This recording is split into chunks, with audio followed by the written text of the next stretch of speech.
Hey everybody, welcome to What the Flick, episode 4 of Netflix's Sense8. Alonso, William, Kim, and Francis. Only 3 non-blondes on the show this week. Hey. This episode called What's Going On, which I'm sure more than one person has been asking up to this point of the show. What the hell is going on Sense8? So, it's been 25 years and my life is still trying to get up that great big hill of hope for a destination. We get German safecracker spending spree in this episode, and I think they really start laying on the interactions and the crossovers. Yeah, and well, we're starting to get a huge exposition dump in this episode. Thank you, Jonas. Yes, exactly. He just sort of lays it all out. And here's how this works, and here's how that works, and here's this. He doesn't tell you everything, but we're starting to get a sense of the mechanics. Sure. And what's for capable, all you possible, Francis's out there who are getting impatient for that. Francis, do you feel better now? Is this a light breath of fresh air? How can I not feel good about an amazing karaoke sequence? I mean, that's part of the reason it kept me in. That seriously, I'm so glad someone acknowledges that that's one of the best songs ever written, and is obviously it's a weirdly apropos. It's kind of terrible, but it's terrible in that way that sticks with you anyway. Don't stop believing if you think about it. Like, totally, yeah, no question. It's terrible, but it's something universal about it, and it really just taps in, and like you can't. That is a powerful karaoke jam. It's super hooky and earwormy. I mean, I grant you. And the lyrics are weirdly apropos to the extent where I wonder if they keyed into it early and actually worked some of the story around it, so they could have this big mashup where everyone's connected by a single song and all of the lyrics apply to everyone in this institution. In this institution. I'm in an institution right now, guys. What this episode does for me is it starts to have the characters actually embrace it more, like because we've seen before when they were kind of experimenting with what was going on with the fight scene, they're like, oh wait, I can do this. But specifically with the cop, like after the sequence of him waking up in the hospital bed, like he wakes up and it's as if he's exhilarated. He's like, whoa, what the fuck just happened? Like this is actually awesome. I can do this. Even when he's in a weird situation, he's still happy to be. I think it's the point where he sort of begins to cross over from I'm having these crazy hallucinations. I'm not going crazy, I'm going insane. Hallucinations that I don't understand and I can't control, but it's like, oh, no, wait, they're not hallucinations. Oh, and I can control them, you know. Yeah. And so now, has this been stated specifically, or are we just meant to imply that if one of them gets taken out, they're all screwed? That's what I was thinking. I don't know. It can't be good. Like, they haven't been specific. Yeah, I mean, like, do they have to do all 8 have to remain in play for them to have this connection going? I am very curious. I don't know. I can't be a good thing. Because he makes it very pressing, like, no, you've really got to go rescue Nomi, like, right now. And we haven't really been talking about that subplot. That subplot has been, honestly, that had me on the edge of my goddamn seat. That is just a fucking nightmare. Yeah. And it sounds plausible, which is just terrifying. Well, the thing was, I remember at first in episode 2, I was like, okay, I don't buy that in San Francisco there's a hospital that would bar your girlfriend from the room and let your awful mother in. But then I found out, oh no, we're an evil hospital.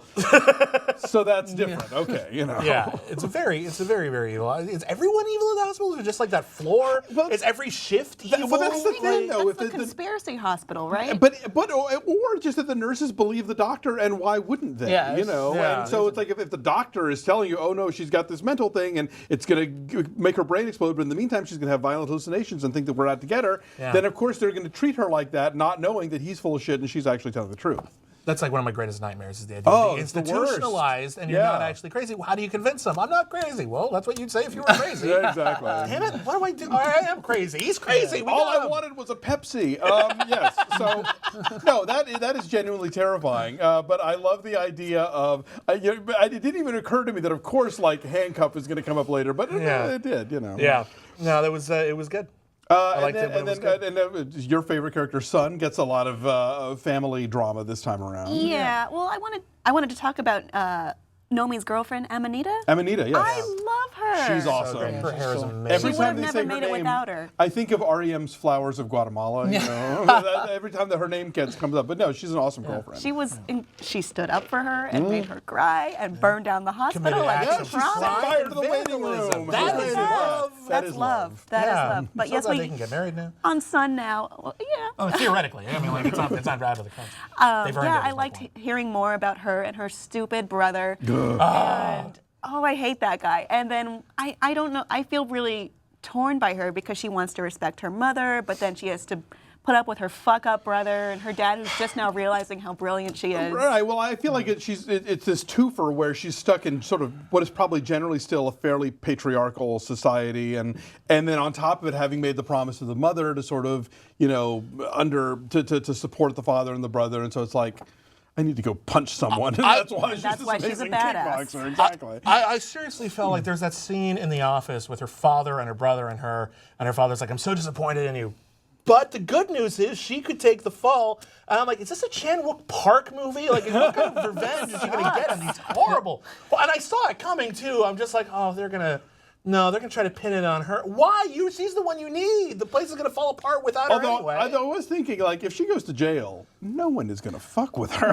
That is true. That's going to be awesome. She'll be Rorschach in there. She is going to kickbox the hell out of all of the Orange is the New Black cast. You know? Yeah. She does not care. Does anyone feel that certain characters are getting developed maybe faster now than others? Because that's why, like, so now I hate to be cynical as well. Like, the story's starting to develop now, and the more that I'm starting to understand the premise, I still don't know who are antagonists, or even if there is antagonists, it doesn't have to be. But there is. But I mean, there's a sort of vague threat. There's a vague threat right now. Yeah. So, but it's starting to see that. We still don't really know what's going on with our resident Indian character. Other than she likes a good sing along. Falling in love with Wolfgang. Yeah, falling in love. Well, she likes the look of Wolfgang. They're really cute. Yeah, I feel like Wolfgang's character is one of the ones that I'm most intrigued about, and how his character development's coming along. And I loved his stick it to his dad's. What was he just yelling "fuck you" at the camera before like he started to sing? And I feel like his character is one of the ones that's that intrigues me, is developing further, because I haven't really seen him embrace his senses yet, whereas you see the cop, as I mentioned, he's starting to really embrace it. So I'm intrigued to see how he embraces it and utilizes other people's skills, because I don't know how he's going to use it to his advantage. He's going to fall in love with Kala. Yeah, that's true. So, and he's also got, like, he just stole diamonds from, like, a really powerful I remember monster. that. That's going to be, he's going to need Yeah. some. That's coming back. And that whole thing of the Holocaust Memorial as a place to meet with your fence, I thought was really kind of fascinating. And the secondary location, I don't know, it was a library, gorgeous location. Totally. Yeah. But it is interesting, and you do bring a point, with this many characters, it's very difficult to sort of build them evenly. I mean, I think Sun basically, like, barely was in the second episode at all. I think she pretty much sat that one out. And now she's super important. I think Van Damme, they're building up more now. He's got this choice to make as far as, like, does he go work for the gangster to keep his mother alive? It's going to be a little uneven. I'm reminded of the first season of Lost, where you knew everyone was going to get a flashback episode, but then you didn't know, and then you saw the flashback, I'm like, oh, they're not who I thought they were. Awesome. Oh, that's so cool. Yeah. And I feel like we're not, it's not quite that, like, sort of revolutionary, but we're just waiting until our what's her name again? Indian lady. Tina Desai. Tina Desai. We're waiting for her plot, and I think now that she's going to pray to Ganesha, and there's a guy who's like, yeah, we're praying for the death of, like, I think your future father-in-law. Like, that's okay. Well, that'll be important. That's going to be a big fucking deal, obviously. What Kim just mentioned there, that would actually be really interesting to me, is when everyone seems to have their own separate part of chaos. Like, everyone's involved with some sort of drama, but it seems like more so our Indian character just seems that if she uses her senses to just find, like, it's a little cliche, but someone that she actually loves and is connected with, that would be a good storyline for me, because everyone else is involved with their own catastrophes, whether she's just marrying someone that she doesn't want to marry. She finds someone that she's connected with through her senses. I'm going to give them the benefit of the doubt that everyone's going to have something interesting to bring to the table, and they're just not giving it all to us at one go. I think it would get exhausting if that was the case. Exactly. You got to pace that out. And I like that we're taking some time with all the characters, some more than others, to meet them before, because even I think I keep wanting to call him Saeed. When Naveen Andrews keeps talking, he's talking about that you all have migraines right now. Eventually, that's going to go away and things will change. We're all like the migraine phase. No one's acting very migraine-y, though. I wrote down migraines. Yeah, no one's going, because the migraines are they suck. But I guess maybe they all have a history of migraines. Yeah. Maybe that's like an indicator. If you have migraines, maybe you're a sensei. Ask your doctor. Yeah, there you go. But I like that we're seeing them as people, and who are slowly coming to realize that, they have hallucinations or maybe bad dreams, and they realize that it's not a dream. It's like, we're not insane. There's actually something greater going on, and we're taking different paths. Everyone's on the same path, but on different places on it. They're getting to the same. Do we think Indian Fiancé is going to indeed just turn out to be a nice guy that she just happens not to be in love with? Or is he actually a shitheel and he's just been presented as a nice guy all this time? What are he and his father doing precisely? I mean, the it's the man pharmaceutical company. I think they're tearing down Oh, and there's Indian culture. I was not clear on how they're involved with the tearing down of the temple. Well, I mean, thing. he did have that bit in this episode where he was like, "I want to have an Indian wedding, but I want to have the American traditions." I think they're trying to like tear down some of the Indian traditions and make it more multicultural, Right, and make but it I'm more talking about Western. physically destroying. Well, I'm just mean like maybe you could buy the land, have some sort of corrupt deal with the government, so that land that shouldn't have been for sale is now I guess, but dibs. I mean, is there a line there, or are we just wildly conjecturing? Because think- I didn't get how that scene I think fit it's into other implied. stuff. I thought maybe it was setting us up for something later or something. Well, I don't know about the Ganesha stuff, but obviously the drug stuff has a lot to do with Van Damme. Well, the drug stuff clearly. No, I'm talking about when she meets the guys who are like, "Hey, help us pray for the death of our oppressors." You know, like I wasn't sure who the oppressors were, if it's new father-in-law I think it's or new not. father-in-law, but they haven't gone too clear about it. Anyone?